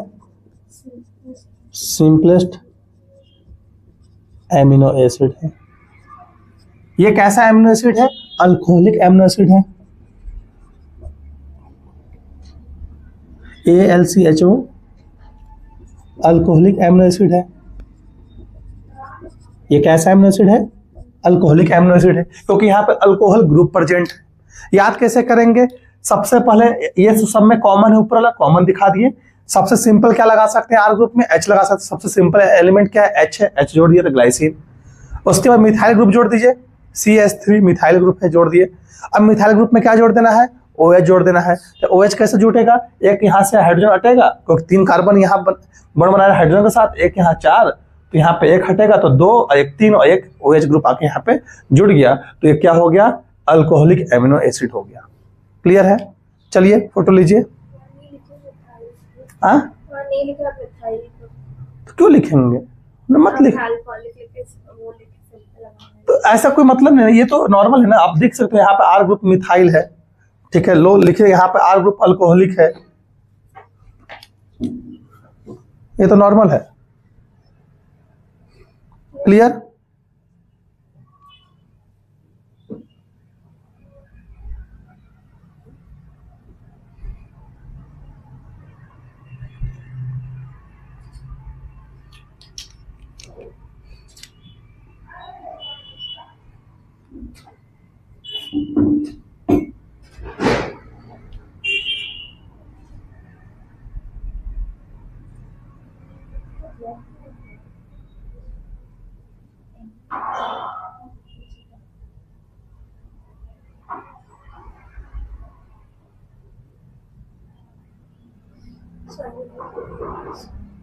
क्लियर है? कितना टाइम हो गया? 11 बजे। वो टाइम हम लोग के पास कम है। अब आगे क्या पढ़ें? आगे क्या क्या पढ़ाना है? आगे क्या, इसी में हम लोग अब आगे बढ़ेंगे। आगे आपको हम लोग एमिनो एसिड पढ़े, हम लोग अब टाइप्स पढ़ने वाले हैं, नेचर पढ़ने वाले, नेचर के बेसिस पे, केमिकल और फिजिकल प्रॉपर्टी के बेसिस पे। आपको जो लिखवाया गया वो एनसीईआरटी का लाइन है। यहाँ पे जो आप को लिखवाया गया है, क्या लिखवाया गया है? ये देखिए यहाँ पे लिखवाया गया ना, the chemical and physical property of the amino acids are assemble, क्या लिखा गया है? Essential for the amino carboxyl and आपका आर ग्रुप लिखा गया कि किसी भी एमिनो एसिड का नेचर किस पे डिपेंड करता है? इस आर ग्रुप पे। कैसा आर ग्रुप लगेगा और इस पे क्या क्या चार्ज होगा उसके बेसिस पे। जैसे एसिडिक, एसिडिक मतलब यहाँ पे एक H+ ज्यादा होगा, एसिडिक की बातें भी करेंगे, एसिडिक की बातें करेंगे, बेसिक एमिनो एसिड की बातें करेंगे, न्यूट्रल एमिनो एसिड की बातें करेंगे, आपका हम लोग अल्कोहलिक एमिनो एसिड की चर्चा करेंगे। तो काफी सारे एमिनो एसिड की चर्चा करेंगे। यहाँ देखिए लिखा होगा, यही मैं वर्ड बोल रहा था, एनसीईआरटी का लिखा गया है, the chemical and physical property of amino acid are essential for the amino carboxyl and R functional group based on the number of amino carboxyl group they are acidic. मतलब हम number की चर्चा करेंगे, कितना एमिनो ग्रुप है, कितना carboxyl group है, उस पे बेसिस पे हम एसिड और बेस बोल सकते हैं, न्यूट्रल बोल सकते हैं। इस आर ग्रुप में कौन सा ग्रुप प्रेजेंट है? अल्कोहलिक है तो अल्कोहलिक बोलेंगे, फिनाइल ग्रुप ऐड है तो बोलेंगे फिनाइल, क्या आपका एरोमेटिक है, एमिनो एसिड बोलेंगे, एरोमेटिक कंपाउंड अगर है तो। क्लियर है? तो आइए इसी की चर्चा करने वाले हैं हम लोग, जिसमें एसिडिक की चर्चा करेंगे, बेसिक चर्चा करेंगे, न्यूट्रल चर्चा करेंगे, सल्फर कंटेनिंग की चर्चा करेंगे। क्लियर है? तो रेडी रहिएगा, मैं कुछ पूछूंगा भी, देखते हैं कितना याद है। क्लियर? आगे इरेज करें? कोई डाउट है? तो हम लोग टाइप्स पढ़ रहे हैं। टाइप्स अलग अलग तरह से टाइप्स पढ़ सकते हैं। देखिएगा, टाइप्स ऑफ एमिनो एसिड हमने बोला क्या? एमिनो एसिड्स आर, देखना मैं यहाँ क्या लिखा कि एमिनो एसिड कैसे हो सकते हैं? एमिनो एसिड्स नेचर के बेसिस पे है कि फंक्शनल ग्रुप कैसा है, एसिडिक ग्रुप कितना है, बेसिक ग्रुप कितना है, उसके बेसिस पे। तो पहले हमने बोला एसिडिक पढ़ेंगे, एसिडिक एमिनो एसिड पढ़ेंगे, एसिडिक एमिनो एसिड पढ़ेंगे। दूसरा पढ़ेंगे बेसिक एमिनो एसिड पढ़ेंगे।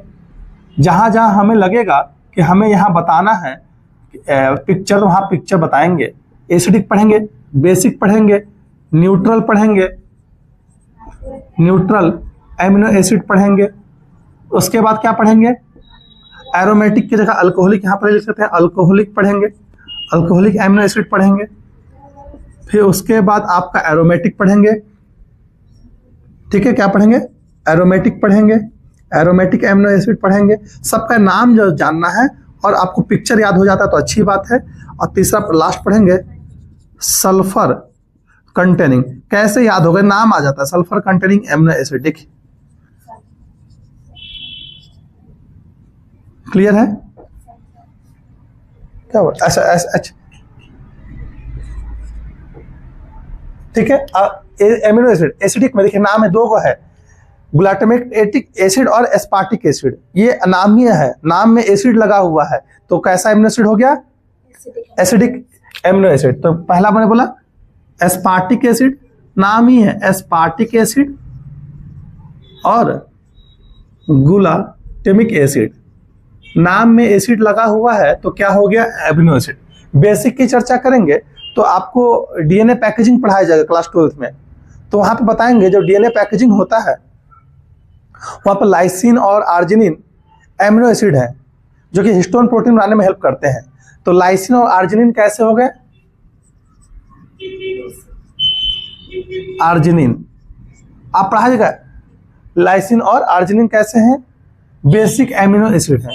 न्यूट्रल एमिनो एसिड में यहाँ देखिए ग्लाइसिन न्यूट्रल है, एलिनिन न्यूट्रल है, वेलिन भी लिखा हुआ है, ये भी क्या है? न्यूट्रल है। ग्लाइसिन और एलिनिन कैसे हो गए? न्यूट्रल। यहाँ पे देखो कोई चार्ज नहीं है, देखिए यहाँ पे एक H ग्रुप यहाँ पे न्यूट्रल है, यहाँ पे भी न्यूट्रल है, कोई चार्ज नहीं है। अभी जस्ट हम लोग ज्यूटर आयन पढ़ेंगे, चार्ज की बातें करेंगे, चार्ज कैसे डेवलप होता है। तो यहाँ पे देखिए न्यूट्रल है, कोई चार्ज नहीं है इसके ऊपर, ओवल और न्यूट्रल चार्ज है। यहाँ पे भी क्या है? न्यूट्रल चार्ज है। तो हम क्या बोल देंगे सर? Glycine, glycine. हमने क्या बोला? एलिनिन, ये कैसा है? न्यूट्रल एमिनो एसिड है। अल्कोहलिक की अभी जस्ट चर्चा किए थे, सेरीन। सेरीन कैसा है? अल्कोहलिक है, क्योंकि यहाँ पे OH ग्रुप प्रेजेंट है। तो देखिए सेरीन। टायरोसिन भी लिखा हुआ है ना, टायरोसिन का भी स्ट्रक्चर बताएंगे। टायरोसिन की चर्चा करते हैं।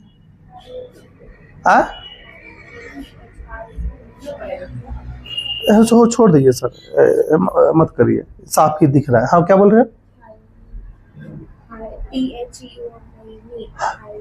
अच्छा, थैरोनिन भी लिख सकते हैं, मेसेरिन, थेरोनिन।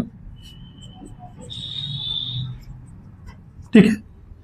एरोमेटिक कंपाउंड में देखेंगे तो फिनाइल एलेनिन इसका नाम है। देखिए फिनाइल एलेनिन। फिनाइल एलेनिन कैसा है? एरोमेटिक है। Tryptophan, tyrosine. अच्छा,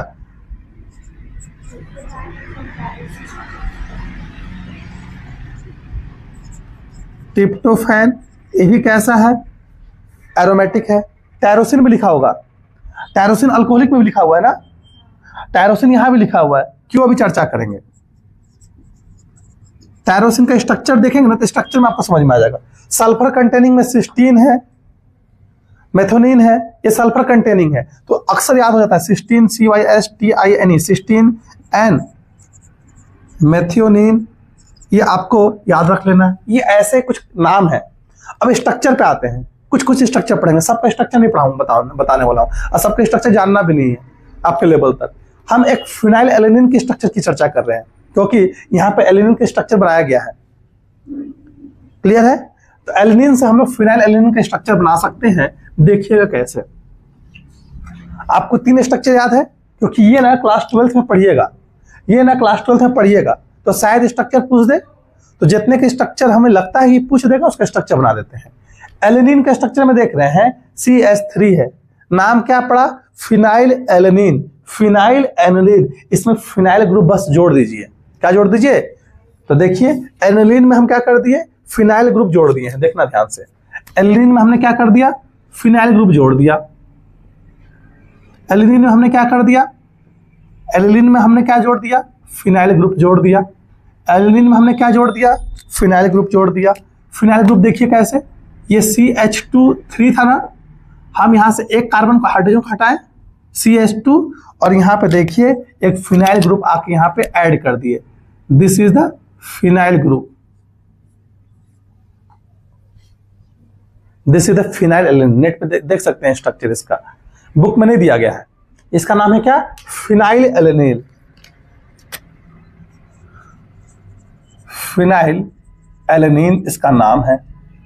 ठीक है, ये स्ट्रक्चर है। अब टायरोसिन, टायरोसिन में क्या बोले? टायरोसिन कैसा? अल्कोहलिक भी है और एरोमेटिक है। ये एरोमेटिक कंपाउंड है। देखिए यहाँ पे this is the aromatic compound, ये एरोमेटिक कंपाउंड है।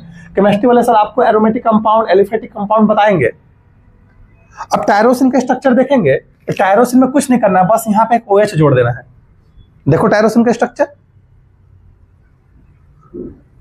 टायरोसिन में मैंने बोला क्या? एक OH यहाँ पे आके जोड़ देना है।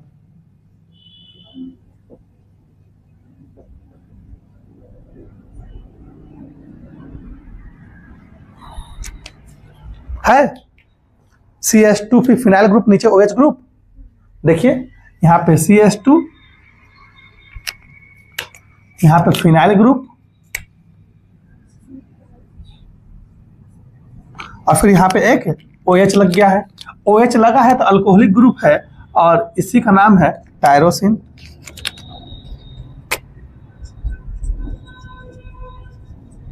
क्लियर? सल्फर कंटेंट का जो स्ट्रक्चर है तो उसमें सल्फर होगा, मेथोनिन में सल्फर होगा। ठीक है, ऐसे आपको ट्रिप्टोफैन का स्ट्रक्चर नहीं बना रहे हैं, बताएंगे जब जब पढ़ाएंगे तब। तो ये स्ट्रक्चर ये सब नहीं पूछेगा, जो आसान है, जो आसान है, जो बुक में नाम लिखा गया है उसकी चर्चा करेंगे। क्योंकि अब बोलो सर इसका क्यों बनाए? क्योंकि इसका इंपॉर्टेंट काम है, जेनेटिक्स में पढ़ाएंगे। फिनाइल एलेनिन जो है ना टायरोसिन में कन्वर्ट हो जाता है, यहाँ पे कॉन्सेप्ट है इसलिए इसको बनाया हूँ। फिनाइल एलेनिन क्या है? टायरोसिन में कन्वर्ट हो सकता है। फिनाइल एलेनिन किस में कन्वर्ट होगा? टायरोसिन में कन्वर्ट हो सकता है। तो इसी पे कुछ सवाल है। आप देख रहे हैं कि आपके बॉडी में जो फिनाइल एलेनिन है वो टायरोसिन में कन्वर्ट हो जा रहा है। तो यहाँ पे जैसे एसिडिक है कि बेसिक है कि न्यूट्रल है कि अल्कोहलिक है, कैसे नेचर के बेसिस पे, आर ग्रुप के बेसिस पे, चार्ज के बेसिस पे हम लोगों ने डिवाइड किया कि एसिडिक ग्रुप है तो एसिडिक हो जाएगा, बेसिक है तो बेसिक हो जाएगा, चार्ज नहीं है तो न्यूट्रल, मतलब पॉजिटिव चार्ज है तो एसिडिक, नेगेटिव चार्ज हो गया तो बेसिक है। एरोमेटिक में एरोमेटिक कंपाउंड जुड़ गए तो एरोमेटिक बोल रहे हैं, अल्कोहलिक में अल्कोहल ग्रुप जुड़ गया तो अल्कोहलिक है, सल्फर में सल्फर है तो सल्फ्यूरिक बोल दिए। अब रिक्वायरमेंट के बेसिस पे हम जानते हैं कि हमारे बॉडी में 20 टाइप के एमिनो एसिड की जरूरत है। ये 20 टाइप के एमिनो एसिड क्या बनाएंगे? अल्कोहल बनाएंगे। इस 20 टाइप के एमिनो एसिड को हम लोग स्टैंडर्ड एमिनो एसिड बोलते हैं। क्यों? जितने भी एमिनो एसिड हमारे बॉडी में वो अल्फा एमिनो एसिड है। ठीक है, आप चाहेंगे तो इसको लिख सकते हैं कि जितने भी हमारे बॉडी में एमिनो एसिड है वो कैसे हैं? अल्फा एमिनो एसिड है। ये अल्फा एमिनो एसिड ही क्या बनाते हैं? प्रोटीन बनाते हैं। बीटा एमिनो एसिड भी होते हैं, बहुत तरह के एमिनो एसिड है, लेकिन ओनली 20 टाइप के एमिनो एसिड को हम स्टैंडर्ड एमिनो एसिड बोलते हैं। और ये कैसे होते हैं? अल्फा एमिनो एसिड होते हैं। क्लियर? यही प्रोटीन बनाते हैं। क्लियर? अब कोई जरूरत नहीं है कि हमारे बॉडी में सारे एमिनो एसिड प्रेजेंट ही होंगे, कुछ प्रेजेंट होते हैं और कुछ बाहर से गेन करते हैं। ठीक है, जो हमारे बॉडी में पहले से प्रेजेंट है उसे बोलते हैं नॉन इसेंशियल एमिनो एसिड, और जिसकी आवश्यकता पड़ती है जो फूड की मदद से हम लोग उसको पूरा करते हैं, ऐसे बोलते हैं essential amino acid. Clear?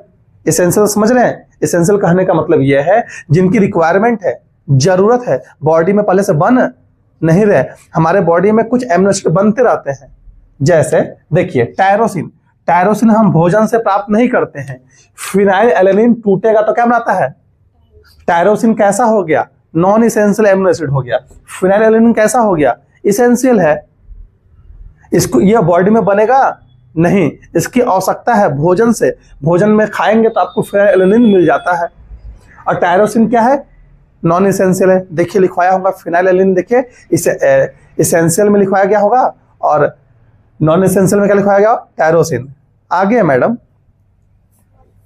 Tyrosine कहाँ लिखवाया गया होगा? नॉन इसेंशियल में। और फिनाइल एलेनिन कहाँ लिखवाया गया है? उसी तरीके से मैथोनिन, मैथोनिन कैसा है? इसेंशियल है। इसेंशियल मतलब ये हमारे बॉडी में अपने आप नहीं बनेगा, इसकी आवश्यकता पड़ती है। तो हम एमिनो एसिड को क्लासिफाई कैसे करती हैं? देखना, हमने बोला क्या? एमिनो, यहां पे मैं लिख देता हूं, ये क्या है? इसेंशियल है। ये क्या है? नॉन इसेंशियल है। तो आप चाहे तो इसका नाम याद रख सकते हैं एमिनो एसिड का। मैंने बोला कि एमिनो एसिड को हमने क्लासिफाई कैसे कर दिया? रिक्वायरमेंट के बेसिस पे। कैसे? रिक्वायरमेंट के बेसिस पे। रिक्वायरमेंट के बेसिस पे कि रिक्वायरमेंट के बेसिस पे क्या है कि एक इसेंशियल है, एक इसेंशियल है, एक नॉन इसेंशियल है। कोई डाउट है? हो सकता है स्पेलिंग गलत हो इसेंशियल का। ठीक है, नॉन इसेंशियल है। इसेंशियल का उसको नींद आ रहा है। ठीक है, इसेंशियल, इसेंशियल कहने का मतलब क्या है? इसेंशियल कहने का मतलब है, चलना भाई उतना समझो, इसेंशियल कहने का मतलब क्या है? जिसकी जरूरत है या इसकी जरूरत है जो बॉडी में सिंथेसाइज नहीं होता है, तो दे डू नॉट, लिख सकते हैं they do not synthesize in our body. ठीक है, तो इनका रिक्वायरमेंट कैसे पूरा होगा? Their requirement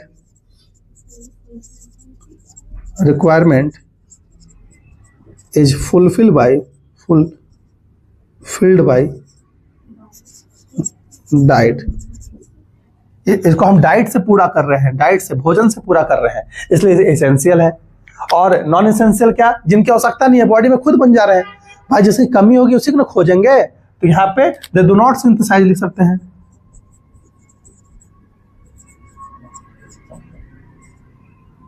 they do not नहीं, दे सिंथेसाइज ना,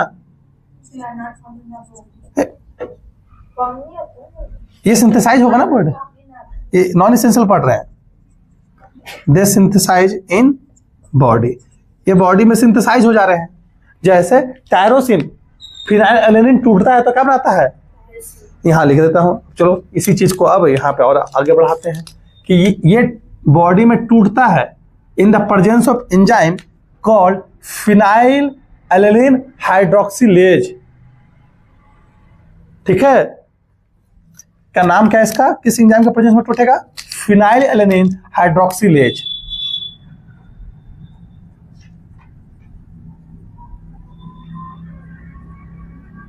हाइड्रोक्सिलेज इस एंजाइम के प्रेजेंस में ये किस में टूटेगा?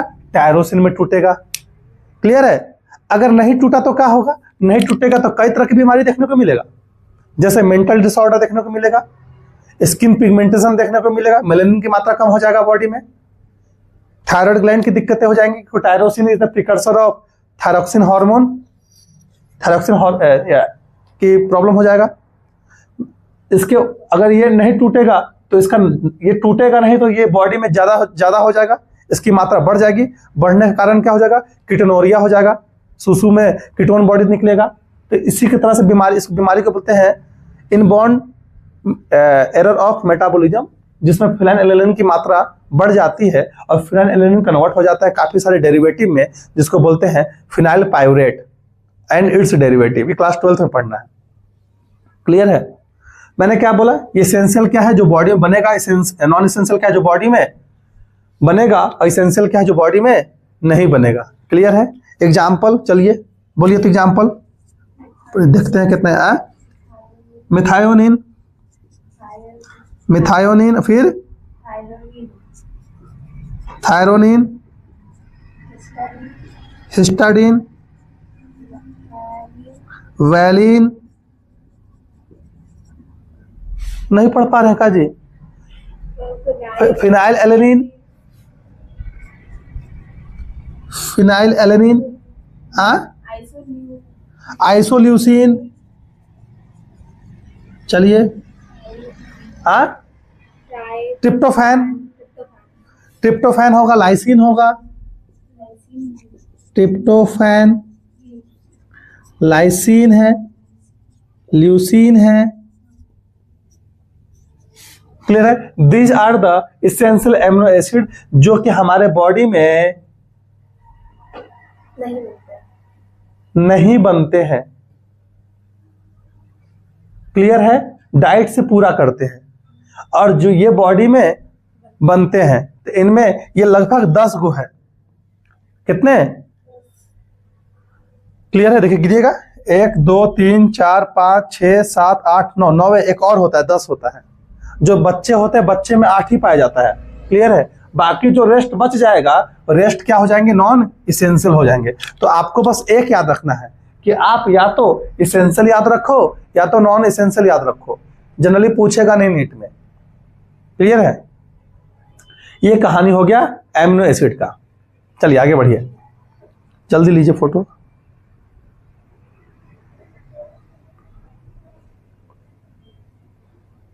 अब मुझे टाइम नहीं लगे।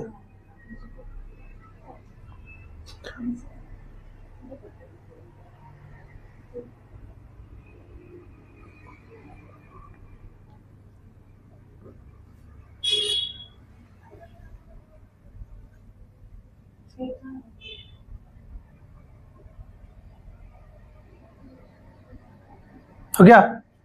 फिर इरेज करते हैं। इरेज करते हैं तो अब हम कुछ एमिनो एसिड का हम एक और नेचर पढ़ेंगे। अभी तक हम लोग ये देखा है, एक और नेचर क्या देख रहे हैं कि एमिनो एसिड क्या होते हैं? आयोनाइजेबल इन नेचर होता है। आयोनाइजेबल मतलब क्या? H+ को रिलीज कर सकते हैं। ठीक है?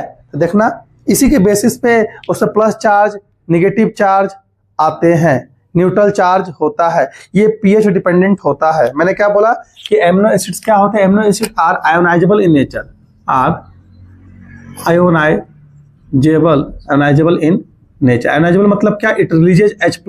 ये क्या कर सकता है? इट रिलीज H+ को रिलीज कर सकता है, गेन भी कर सकता है, एंड फॉर्म ज्यूटर आयन। यहां पे लिख सकते हैं एमिनो एसिड, यहां लिख सकते हैं amino acid form zwitter ion. ये ज्यूटर आयन का फॉर्मेशन कर सकता है। ज्यूटर आयन किसको बोलते हैं? The ion which has positive and negative charge. ठीक है? एक ऐसा कंपाउंड है जिसके पास पॉजिटिव चार्ज भी और नेगेटिव चार्ज भी है, has both charge, positive and negative charge. इसको हम एम्फोटेरिक कंपाउंड भी बोलते हैं। एम्फोटेरिक कंपाउंड कहने का मतलब है जो एसिड की तरह भी बिहेव करे और बेस की तरह से बिहेव करे, ऐसे कंपाउंड को बोलते हैं amphoteric compound. It also called amphoteric compound. भाई तो फास्ट पढ़ेंगे अभी क्योंकि टाइम हो रहा है और उधर मेरा भी क्लास है। तो यहाँ पे स्ट्रक्चर से समझेंगे। पीएच डिपेंडेंट है। देखिए बहुत वेरी लो पीएच, हमने एमिनो एसिड का स्ट्रक्चर बनाना है। ये देखिए structure C double bond OH, यहाँ पे NH2 ग्रुप, यहाँ पे कोई एक R ग्रुप लगा है, हमें नहीं उतना समझना है, और यहाँ पे सॉरी ये R ग्रुप और यहाँ पे H ग्रुप, ठीक है। फिर मैंने लिखा यहाँ पे ये C है, ये एसिड ग्रुप यहाँ प्रेजेंट है, ये R ग्रुप है और ये आपका NH2 है, देखिएगा ये H। फिर मैंने यहाँ पे लिख दिया ये इंटर कन्वर्जेबल है, क्या है अभी चर्चा कर लेंगे। ये देखिए R ग्रुप, यहाँ पे आपका NH2 ग्रुप और यहाँ पे आपका H ग्रुप। ये इंटर कन्वर्जेबल है। इंटर कन्वर्जेबल मतलब क्या कि ये फॉर्म इस फॉर्म में कन्वर्ट हो सकता है, अभी टोटल पिक्चर बना नहीं है। ये पीएच डिपेंडेंट है। हम 3 पीएच की चर्चा कर रहे हैं। एट वेरी लो पीएच, मैंने बोला कि पीएच बहुत ही लो हो गया, मतलब यहाँ पे पीएच इज लेस देन 7, मतलब very low pH. Very low pH कहने का मतलब कैसा है, ये एसिडिक है। कैसा है, एसिडिक है। यहाँ पे पीएच इज इक्वल्स टू 7, तो ये कैसा होगा, न्यूट्रल है। और यहाँ पे हमने बोल दिया pH इज ग्रेटर देन 7, मतलब क्या है, हाई pH है। यहाँ पे हाई pH है। हाई pH कहने का मतलब है ये बेसिक है। देखिए देखिए ध्यान से, मतलब बेस की तरह बिहेव करेगा, एसिड की तरह बिहेव करेगा, यहाँ पे न्यूट्रल रहेगा। क्लियर है। अब ये एसिड है, हम जानते हैं जब एसिड को पानी में घोलते हैं तो क्या रिलीज करता है, H+ रिलीज करता है। तो एट वेरी हाई pH, यहाँ पे देखें ये एसिडिक ग्रुप है, ये बेसिक ग्रुप है, एमिनो ग्रुप यहाँ पे प्रेजेंट है, एमिनो ग्रुप प्रेजेंट है और ये एसिडिक ग्रुप प्रेजेंट है, तो नाम ही में एसिडिक ग्रुप है। ये H+ रिलीज करेगा। जैसे पानी में डालेंगे, लो पीएच करेंगे, तो यहाँ से ये H+ क्या होगा, निकल जाएगा, रिलीज हो जाएगा। H+ क्या हुआ, रिलीज हो गया। H+ की मात्रा H+ के रूप में। क्लियर है। H+ के रूप में क्या हो गया, रिलीज हो गया मीडियम में। तो यहाँ पे कैसा चार्ज आ जाएगा, नेगेटिव चार्ज आ जाएगा। तो ये कैसा बनेगा, देखिए ये स्ट्रक्चर कैसा बनेगा, ये स्ट्रक्चर ऐसा बन जाएगा। C double bond O minus, यहाँ पे NH2H और ये R। क्लियर है, अभी तक ये है। क्लियर है।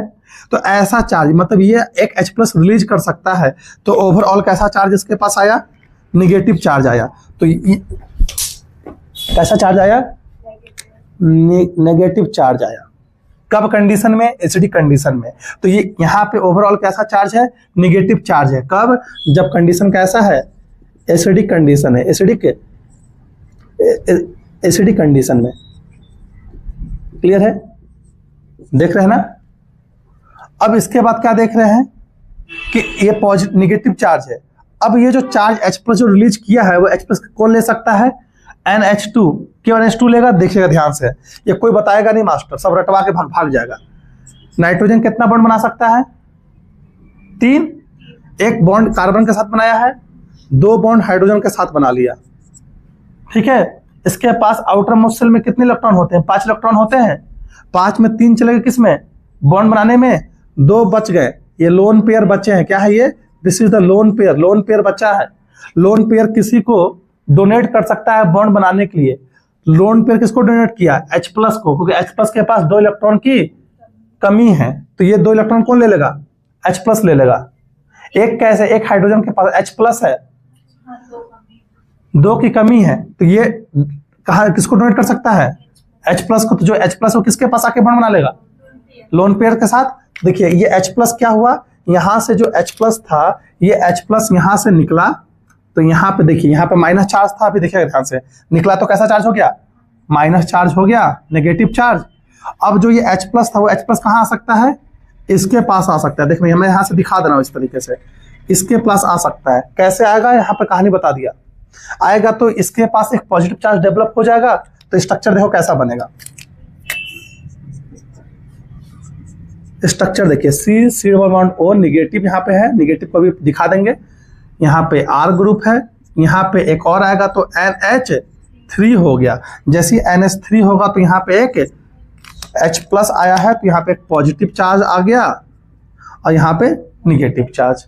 देख रहे हैं एक ही आयन के पास, एक ही कंपाउंड के पास, आयन बोला, एक ही कंपाउंड के पास दोनों चार्ज हैं, तो ये कैसा हो गया, ये ज्यूपिटर आयन बना। कब बन रहा है, जब न्यूट्रल है। कब, न्यूट्रल कंडीशन में, क्योंकि ओवरऑल चार्ज कितना हो, एक पॉजिटिव एक नेगेटिव, ओवरऑल चार्ज कितना हो गया 0। लिख सकते हैं ओवरऑल चार्ज कितना हो गया 0 हो गया, नेट 0 हो जाएगा। नेट की बातें कर रहे हैं, 1 रुपया फायदा में है, 1 रुपया घाटा में, तो टोटल कितना हो जाएगा 0 रुपया। अब यहां देखिएगा, यहां तक कोई डाउट?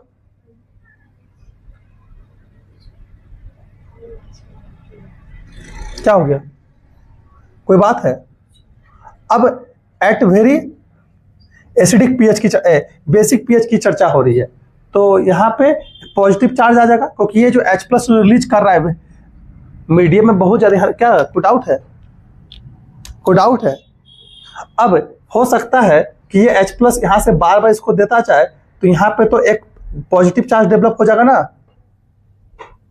जैसे यहाँ निगेटिव चार्ज था, देखो यहाँ पे, तो ये यहाँ देखिएगा एट वेरी लो पीएच ये H प्लस लूज कर सकता है।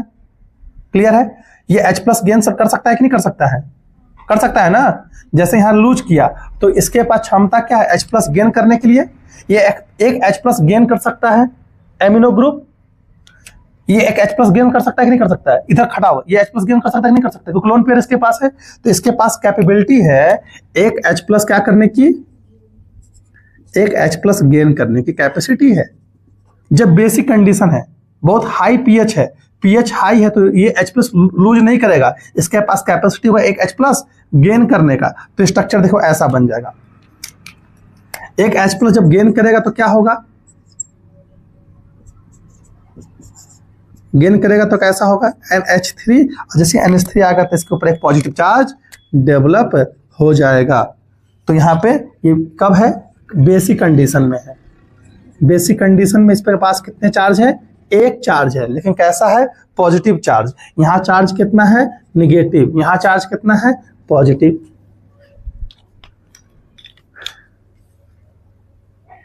ये फोटो अलग से बना लेना, वो पिक्चर हटा दो, बहुत घोच पोच हो गया तुम्हारा उसमें। तो देख रहे हैं यहाँ पर कैसे है कि या तो ये एक H प्लस लूज करेगा, तो देखिए माइनस चार्ज आ जाएगा। कब, एसिडिक कंडीशन में।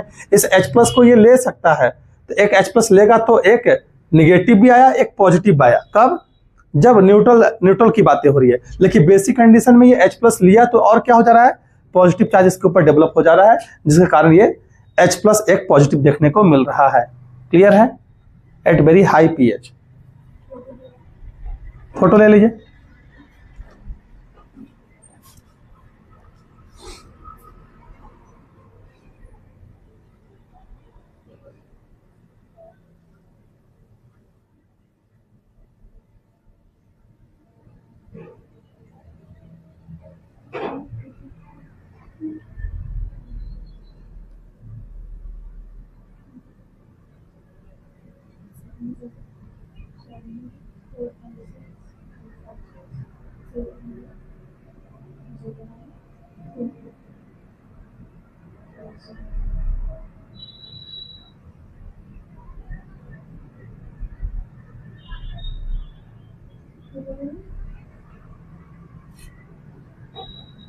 कोई डाउट है?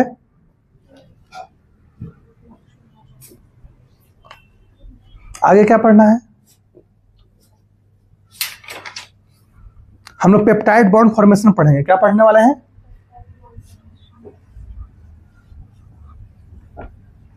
मतलब bond formation, protein formation, peptide bond कैसे बनता है।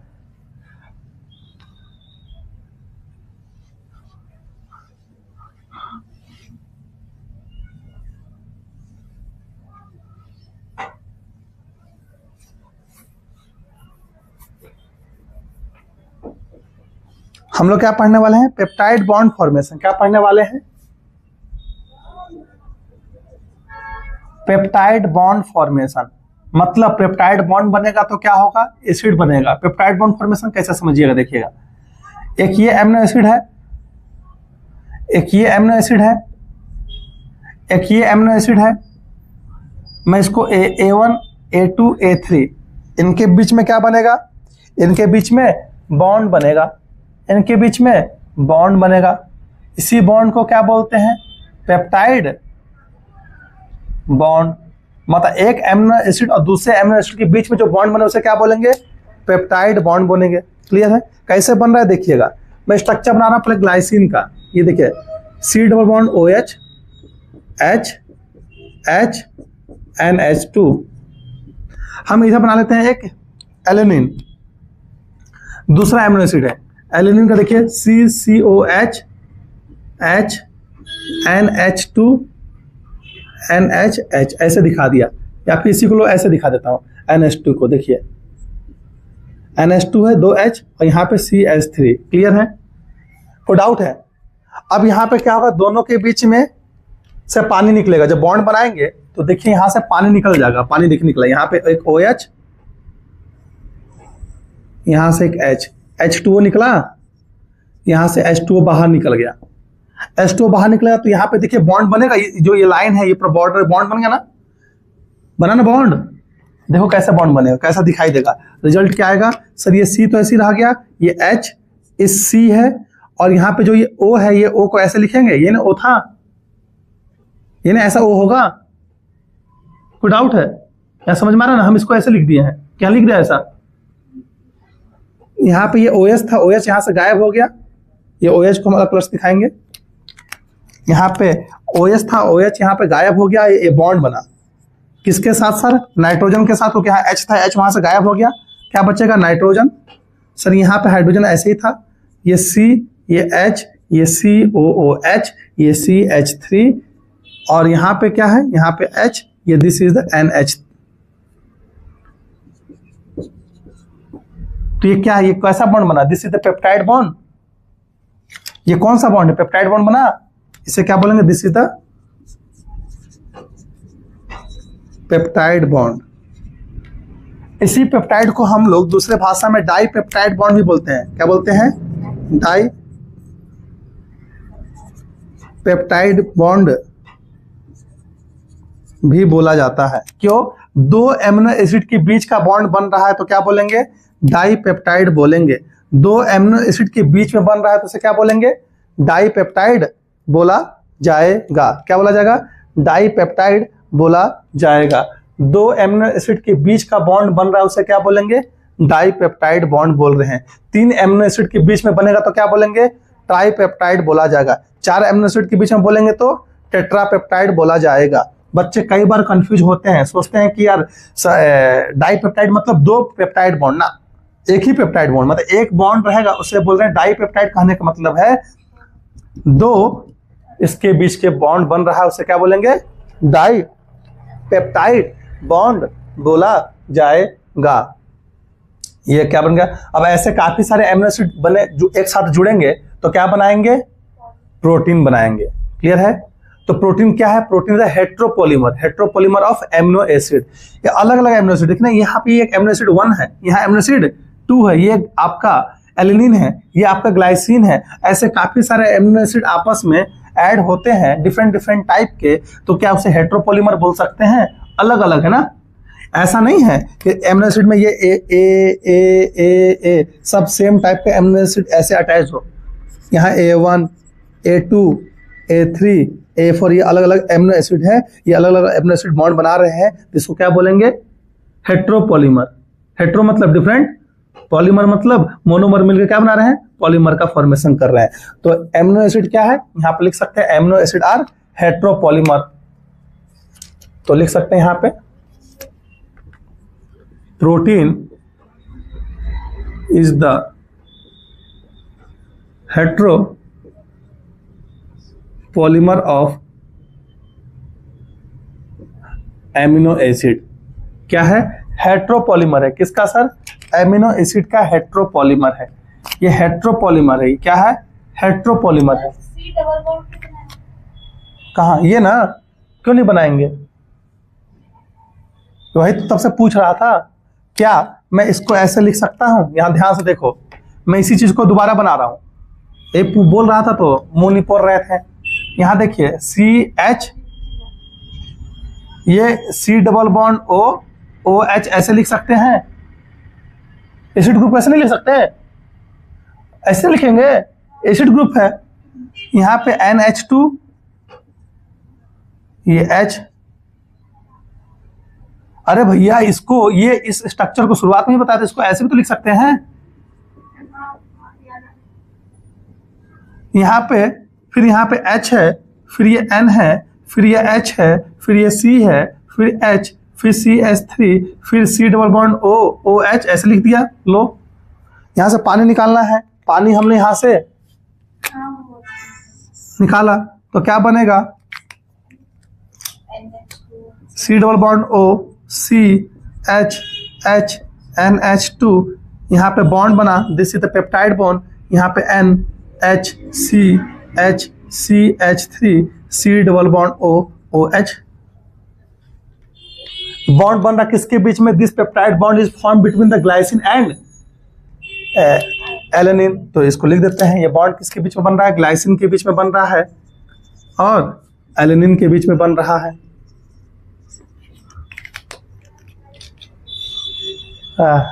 यादें नहीं आ रहा है सर।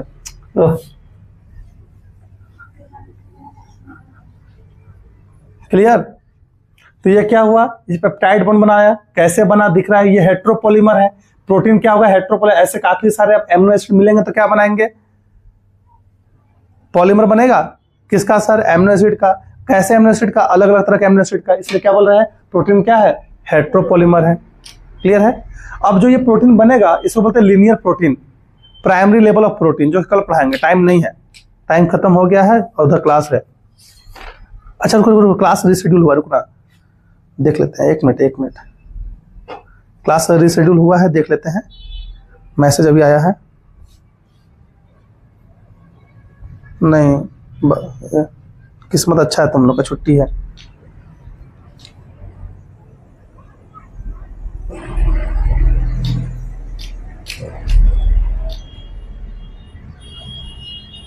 ठीक है, किस्मत अच्छा है कि बच गए। अभी आगे और पढ़ते।